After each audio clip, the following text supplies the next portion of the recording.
सबसे पहले आपको बता दें क्रूड ऑयल के बारे में। कच्चे तेल के दाम में बड़ा उछाल आ चुका है।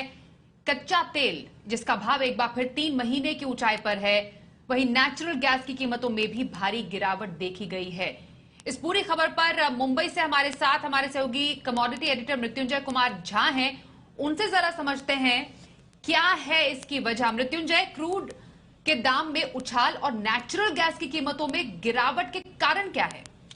देखिए, बहुत बड़ी तेजी आई है कच्चे तेल में और 3 महीने में कच्चा तेल सबसे महंगा हो गया है। $124 के पार चला गया है ब्रेंट क्रूड। बड़ी तेजी आई है और हफ्ते भर में ही कच्चे तेल में करीब करीब 10% की तेजी आ गई है। तो और महीने भर में 24% की तेजी कच्चे तेल की कीमतों में आ गई है। इसके पीछे वजह क्या है? नई वजह ये आई है कि अमेरिका में गैसोलीन की डिमांड बहुत ज्यादा बढ़ी है और आप ये देखिए कि उसके मुकाबले वहां पर स्टॉक काफी घट गया है। पिछले हफ्ते अमेरिका में गैसोलीन का स्टॉक 8 लाख बैरल से ज्यादा घटा है। इसके अलावा अमेरिका में जो सारे ऑयल के प्रोडक्ट हैं उसकी डिमांड बहुत तेजी से बढ़ रही है।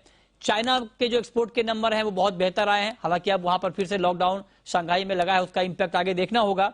लेकिन ओपेक प्लस का जो टारगेट था उत्पादन बढ़ाने का, वो टारगेट मीट नहीं हो पा रहा है और उसमें करीब करीब 26 लाख बैरल रोजाना की कमी आ रही है लक्ष्य के मुकाबले। तो एक तो उत्पादन कम, डिमांड का बढ़ना, ये 2 महत्वपूर्ण फैक्टर हैं जिससे कच्चे तेल की कीमतों में तेजी आई है।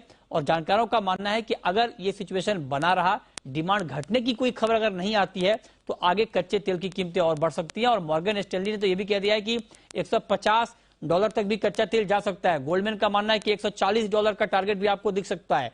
तो अलग अलग टारगेट आ रहे हैं। तो कुल मिलाकर कच्चे तेल में तेजी के फंडामेंटल है, डिमांड ज्यादा है और सप्लाई कम है। जहां तक बात नेचुरल गैस की है, नेचुरल गैस में अलग कहानी हुई है।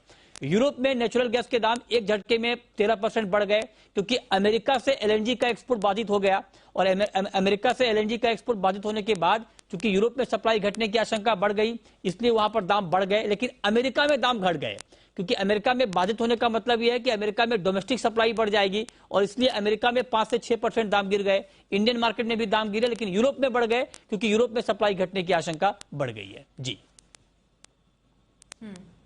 बिल्कुल। लेकिन अगर रुपए में देखें तो मृत्युंजय, रिकॉर्ड स्तरों पर रुपया पहुंच गया है। डॉलर के मुकाबले रुपए ने 77 रुपए 81 पैसे का स्तर भी छुआ है। तो जो हम कच्चे तेल में बड़ी तेजी देख रहे हैं, उसका एक बड़ा असर रुपए पर भी इंपैक्ट डाल रहा है। बिल्कुल बिल्कुल। देखिए, जो रुपए में कमजोरी आई है उसके पीछे 2 ही बड़ी वजह है। एक तो कच्चे तेल की तेजी और दूसरी बड़ी वजह यह है कि बड़ी मात्रा में बड़े पैमाने पर विदेशी निवेशकों की भारतीय शेयर बाजार में बिकवाली। इन 2 वजहों से रुपया काफी कमजोर हो रहा है और अब $1 का भाव $77.81 रिकॉर्ड निचले स्तर पर पहुंच चुका है। इसका खामियाजा ये होगा। और आप देखिए कि इस साल रुपया अब तक 7% कमजोर हुआ है और इस साल डॉलर का इंडेक्स 16.5% मजबूत हुआ है। मई में डॉलर का भाव 105 के पार निकल गया था। तो रुपया काफी कमजोर हुआ। इसका इंपैक्ट ये होगा कि हमारा इंपोर्ट काफी महंगा हो जाएगा।